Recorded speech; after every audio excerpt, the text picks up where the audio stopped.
some time with President Zelensky of Ukraine.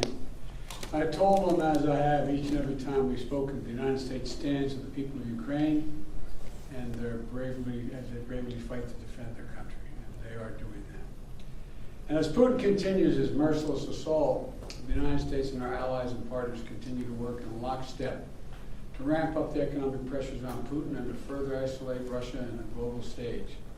Later today, together with other NATO allies and the G7, Canada, France, Germany, Italy, Japan, the United Kingdom, as well as the European Union, we're going to jointly announce several new steps to squeeze Putin and hold him even more accountable for his aggression against Ukraine. And I want to speak to a few of those points today.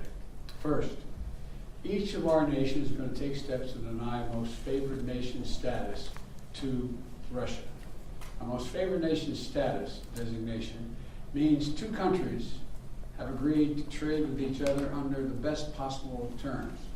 Low tariffs, few barriers of trade, and the highest possible imports allowed.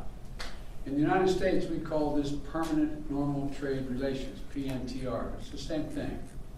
Revoking PNTR for Russia is going to make it harder for Russia to do business with the United States. And doing it in unison with other nations to make up half of the global economy will be another crushing blow to the Russian economy. It's already suffering very badly from our sanctions. And I want to thank Speaker Pelosi, Leader McCarthy, Leaders Schumer and McConnell, and Senators Wyden and Crapo, Representatives Neal and Brady for their bipartisan leadership on this in the Congress. I would like to offer a special thanks to Speaker Pelosi, who's been a strong advocate for revoking PNTR and who agreed to hold off on that in the House until I could line up all of our key allies to keep us in complete unison. Unity among our allies is critically important, as you all know, from my perspective. Many issues divide us in Washington, but standing for democracy in Ukraine, pushing Russia's aggression, should not be one of those issues. The free world is coming together to confront Putin. Our two parties here at home are leading the way.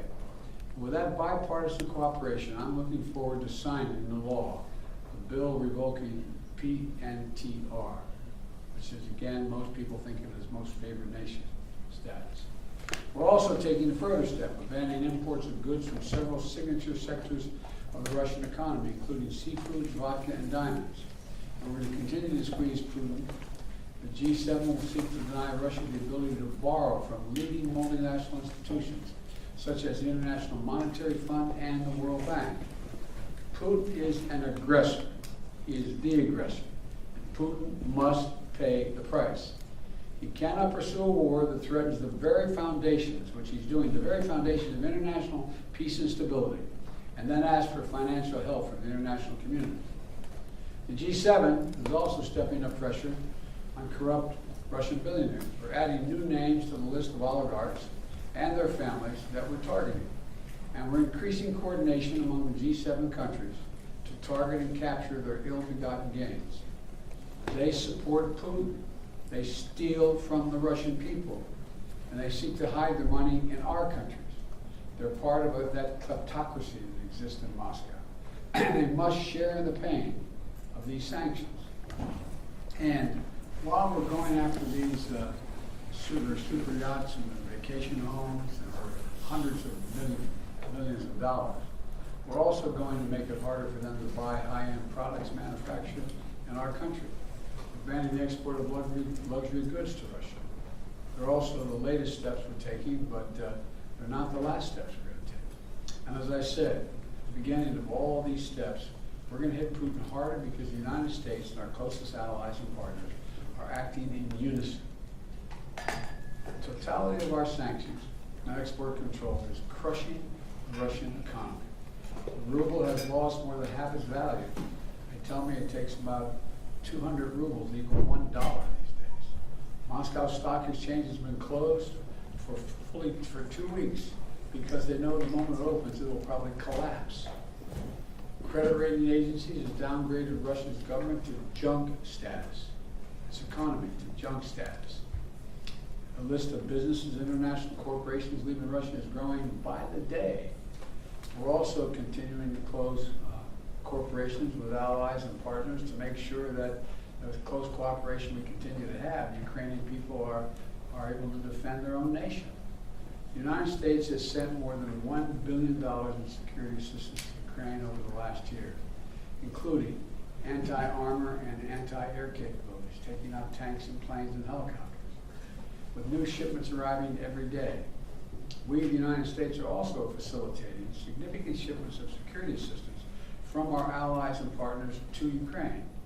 And the humanitarian front, we're working closely with the UN and humanitarian organizations to support the people of Ukraine who have been displaced by the violence in Ukraine. We're providing tens of thousands of tons of humanitarian supplies, food, water, and medicines, coming by truck and train every single day.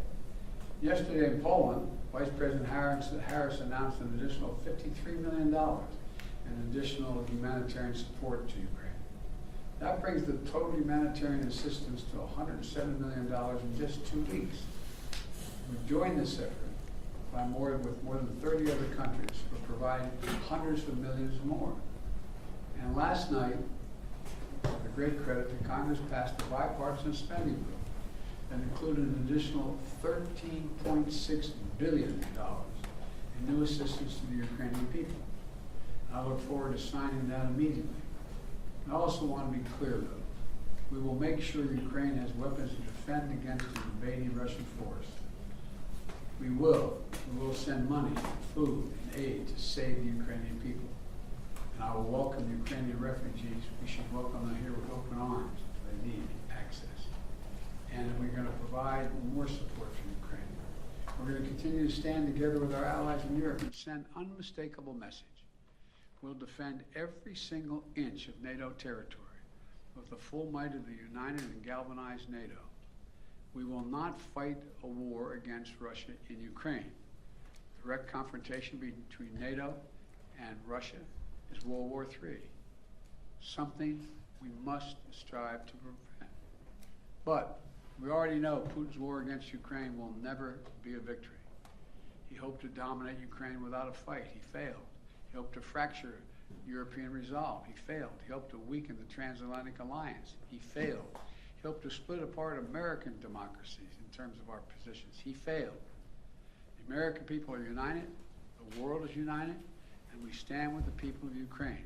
We will not let autocrats and would-be emperors dictate the direction of the world. Democracies are rising to meet this moment, rallying the world to the side of peace and the side of security. We're showing our strength, and we will not falter. God bless all of you. God bless Ukraine, and God bless our troops. President Biden, your White House has said that Russia may use chemical weapons or create a false flag operation to use them. What evidence have you seen showing that?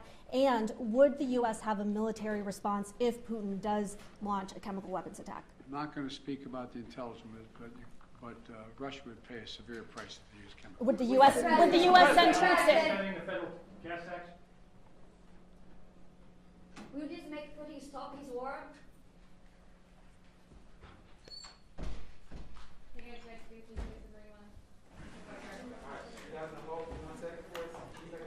Oh, now we go outside. Well, you have your coat, so good. I forgot my sunglasses, though, which is the more important part.